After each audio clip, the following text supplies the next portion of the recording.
반갑습니다. 여러분을 응원하고 있다는 거. 네. 행집육부, 행집육부. 네, 안녕하세요. 국어국문학과의 김수연입니다. 저는 고전문학을 담당하고 있고요.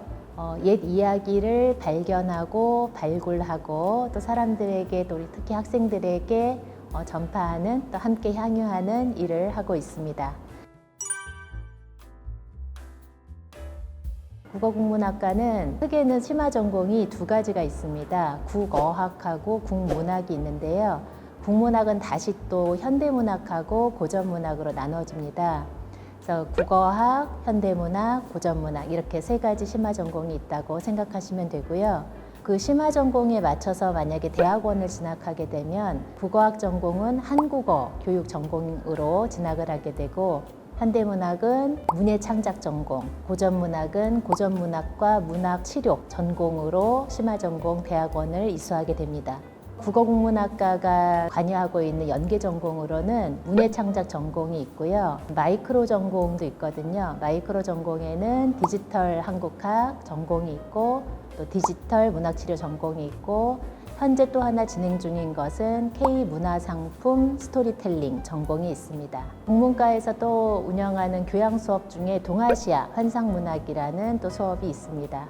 매우 다양하고 많은 수업들을 진행하고 있고요. 학생들에게 필요한 역량이랄까 자질이라면 일단은 사람을 좋아하고 사람을 사랑하고 관계 맺는 것에 애정을 가지고 있는 친구들이면 좋을 것 같고요. 국문과는 많은 친구들이 교수님하고 학생들 모두가 함께 하는 거를 매우 좋아하거든요. 그래서 함께 하는 것에 두려움 없이 사실 조금 두려워하셔도 옆에서 잘 도와주시니까 두려움 없이 함께하는 거, 공동체 활동 함께하는 거 즐기실 수 있는 분들이면 좋을 것 같습니다.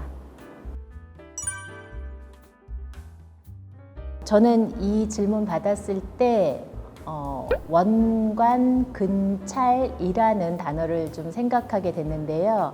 먼 곳과 가까운 곳을 함께 본다라는 뜻이거든요. 디지털 시대라는 건 다른 게 아니라 디지털 매체로 전환되는 시대라고 생각이 들어요. 그러니까 내용과 의미라고도 할 수 있고 의미와 이미지를 담는 그릇이 매체거든요. 그 이미지들이 변화되면서 그걸 담아내기에 가장 적합한 매체들이 만들어지거든요.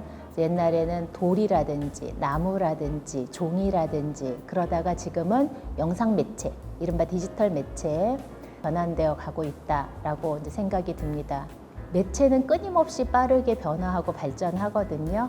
우리가 요 빠르게 변화하고 발전한 최신의 매체를 살펴보는 게 아까 말씀드린 근찰에 해당하는 것, 가까운 주변의 것을 살펴보는 게 되는데 그 매체들이 끊임없이 변화해도 변화하지 않는 게 있더라. 매체를 통해서 담아내고자 했던 의미, 메시지 이런 것들일 텐데 그것은 변하지 않기 때문에 그 과거 2000년, 앞으로 2000년 이렇게 먼 시대의 감각을 가지고 멀리 넓게 바라봐야 하는 그런 자세인데 아마 문과는 이 측면에 조금 더 주력할 것이고 매체가 변화하는 것을 함께 살피면서 우리가 전달하려고 하는 의미가 무엇인지 이런 것들도 같이 고려할 수 있는 역량 이걸 담당하는 게 우리 문과 또는 인문학 하는 학생들이 해야 할 일이 아닌가 이런 생각을 해봤습니다.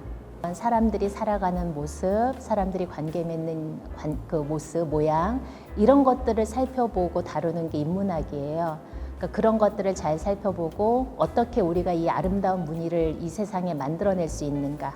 그러니까 이것들에 대해서 고민하는 게 바로 의미를 궁구하는 거고 그리고 그 의미를 구성하는 것에는 경험이 1차적으로 인문의 무늬를 구성할 것이고 그다음 우리가 배우는 지식이 또 구성을 할 것이고 그리고 아직 배우지 않은 것들에 대한 생각 이걸 상상력이라고 하거든요.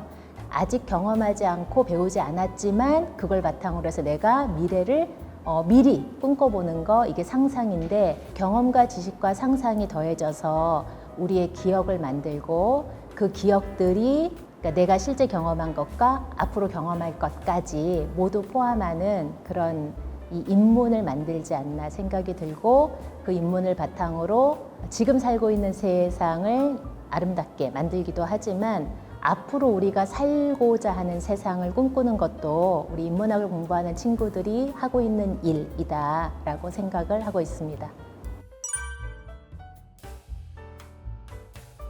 저는 책을 좀 즐겁게 찾았으면 좋겠다. 그러니까 책이라는 걸 너무 어려운 대상, 숙제처럼 만나면 힘들잖아요. 어떻게 하면 즐겁게 찾을 수 있을까? 우리가 쇼핑하는 기분으로 책을 만나면 어떨까? 그러니까 꼭 반드시 이걸 사서 내가 이걸 읽어야 된다 이러면 너무 힘든데요. 안 사도 돼요. 뭐가 나왔나 신상만 이렇게 보면 됩니다. 그거 할 수 있는 백화점이 어디 있느냐? 명품관까지 가지고 있는 백화점이 바로 서울여자대학교 도서관에 있습니다. 도서관 가셔서요, 책을 꼭 읽으려고 할 필요 없고 자기 전공 코너 가보셔도 좋고요. 때때로는 다른 전공 코너 가보시면 내 전공 공부하는 데 필요한 아이디어, 이런 단어들이 있었네? 이런 것들을 발견하시는 기쁨도 있어요. 그러다 어느 날 문득 내가 호주머니에 여윳돈이 생겼다, 물건을 살 수 있겠다, 이런 마음이 생기셨을 때 꺼내셔서 대출해서 오시면 보실 수 있고요. 그런 시간을 가져보시는 거 좋을 것 같다는 생각을 해봤습니다. 내가 만나는 친구를 기분 좋게 해주면서 나도 책에 대한 어떤 정보나 또는 책에 대해서 그 애정을 가질 수 있는 방법, 이런 것 중에 하나가 너 요즘에 혹시 뭐 읽었어? 뭐 처음에는 영화부터 해서 이렇게 뭐 봤어? 그럼 친구가 사소하게 꺼내는 말에 귀 기울여주고 리액션 해주고 반응해주면 친구가 너무 행복하겠죠. 잘난 척 할 수 있는 기회를 주십시오. 귀 기울여서 집중해서 들어주시면 친구는 친구대로 행복하고 나는 또 그 친구를 통해서 좋은 책에 대한 정보만 얻는 게 아니라 책에 대해 갖고 있는 친구의 애정까지도 전달받기 때문에 그렇게 얻어지는 책과의, 맺어지는 책과의 관계는 자기가 혼자서 이렇게 책을 고르는 것보다 훨씬 큰 느낌, 감동, 기억, 경험을 줄 거라고 생각이 듭니다. 네.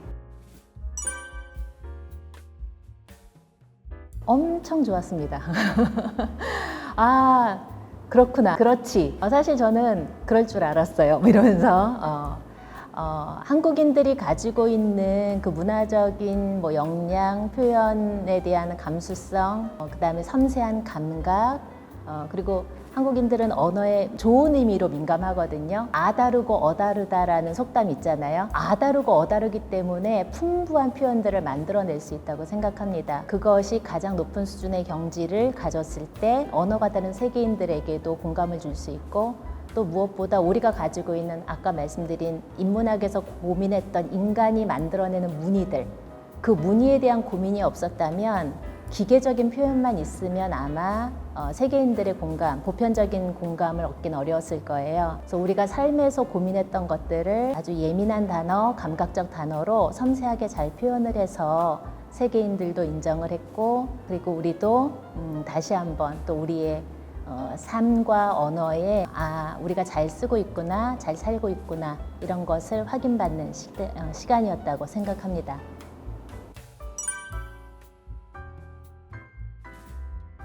편견 중에 하나가 국문과 교수님들은 책을 많이 읽을 거다. 네. 전공책들을 주로 많이 읽어가지고요. 우리 학생들에게 어떤 이야기를 해줘야 조금 더 공감이 갈까 고민이 좀 되기는 하는데요. 어렵다면 어려울 수 있는 책인데 저는 장자라는 책을 최근에 다시 읽으면서 학생들하고 공유하면 좋겠다 이런 생각을 해봤습니다. 장자에 보면 맨 첫 구절이요. 곤이라는 물고기를 길이가 3천리나 된다. 어마무시하게 길게 묘사하고 있습니다. 근데 그걸로 끝나는 게 아니라 이 곤이 어느 날 물고기에서 새로, 붕이라는 새로, 붕새로 변화를 하는데 평소에는 가만히 있다가 어느 순간 한번 딱 바람과 구름을 타고 날아오르면 9마일이나 되는 높은 하늘을 날아올라서 지구 끝에 있는 큰 바다로 날아간다. 이런 구절이 있어요. 그래서 그 첫 구절을 보면 인간이 상상할 수 있는 최대치를 첫 구절에 딱 넣어놔요. 학생뿐 아니라 누구라도 이 책을 읽으면 첫 구절에서 우와, 3천리나 되는 길이의 물고기야? 평소에 가만히 있다가 한번 날아오르면 9마일이나 되는 하늘을 한 번에 날아올라? 이 엄청난 상상력을 내가 받아들일 수 있다. 라면 2장, 3장을 읽게 되는 거죠. 야, 대단한데? 나도 한번 이렇게 날아볼까? 라고 생각하면 무한한 상상력과 무한한 이야기가 담겨 있는 장자라는 책을 진짜로 만나실 수 있게 됩니다. 장자는 많은 비유와 우화를 가지고 있는 책이거든요. 오늘날 동양 문학에서 만들어내는 모든 이야기들의 원형들이 여기 많이 들어있어요. 그래서 한번 특히 인문학을 하시는 분들이나 스토리텔링에 관심 있는 분들이라면 읽어보시면 좋고요. 제가 이거 읽으면서 우리 학생들한테 추천하면 좋겠다라고 생각한 이유 중에 하나는 우리 학생들이 꿈을 가지잖아요. 꿈이 뭐예요? 하면 저는 뭐가 되고 싶어요 하고 꿈을 이야기합니다. 그런데 여러분의 꿈이 여러분의 한계가 되지는 않았으면 좋겠어요. 내가 가지고 있는 뭐가 되겠다라고 하는 직업을 주로 기준으로 하는 그 꿈이 내 삶의 한계점처럼 돼버려서 그걸 넘어서는 것을 시도하지 않거나 또는 두려워하지 않거나 하게 되지 않도록 구말리를 날 수 있는 그런 상상력을 여러분 가슴속에 품을 수 있도록 하면 좋겠다라고 생각해서 제가 장자를 추천하고 기회가 되면 저랑 함께 읽었으면 좋겠다라는 말씀도 드립니다. 첫 번째 신조어입니다. 롬국. 이 줄임말인가요? 신조어예요? 줄여서 쓰는 건 아니고 무슨 악곡 이름인가요? 네. 눈물이군요. 눈물을 롬곡이라 그래요? 우와, 신기하다. 행집욕구. 문장을 줄인 거예요. 행운, 행복, 집은, 집착. 행복에 집중하는 거예요? 행복에 집중하고 욕심을 부리지 마라. 맞아요? 오. 행집욕부. 이러면은 행복에 집중하고 욕심은 부리지 마. 네. 알겠습니다. 저매추. 이것도 힌트가 있나요? 추는 추구. 뭐뭐를 추구한다 할 때 추구 아니에요? 저도. 저녁 메뉴 추가. 저녁 메뉴 추천. 저매추, 저녁 메뉴 추천. 전매추? 점심 메뉴 추천.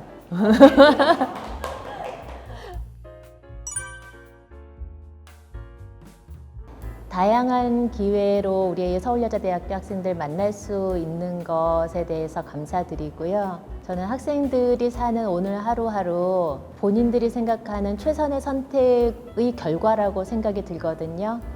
어른들이 부족한 것도 있고 또 여러분 보시기에 조금 답답한 것도 있을 수 있겠지만 기본적으로 여러분을 응원하고 있다는 것. 특히 서울여자대학교 선생님들은 여러분들이 누구보다도 건강하고 행복하고 여러분들이 가지고 있는 꿈이 자유롭게 또 여러분들이 원하는 방식으로 잘 이루어지기를 응원하고 기도하시기 때문에 여러분들이 그 마음 알아주시고 또 함께 어려운 일 있을 때도 함께하고 기쁜 일 있을 때 함께하는 그런 서울여자대학교 우리 학생, 선생님들 공동체가 됐으면 좋겠습니다. 저는 교학상장이라는 말을 좋아하기도 하고 믿습니다. 배움과 가르침은 함께 성장한다는 뜻이거든요. 가르침 없는 배움은 없고 배움 없는 가르침은 없습니다. 교사, 교수가 없는 학생은 없고 학생 없는 교수가 없는 것처럼 함께 가는 동반자이고 손잡고 가는 동료라고 생각하고 우리가 이 교정에 있는 시간들은 함께 아름답게 만들었으면 좋겠습니다. 네, 감사합니다.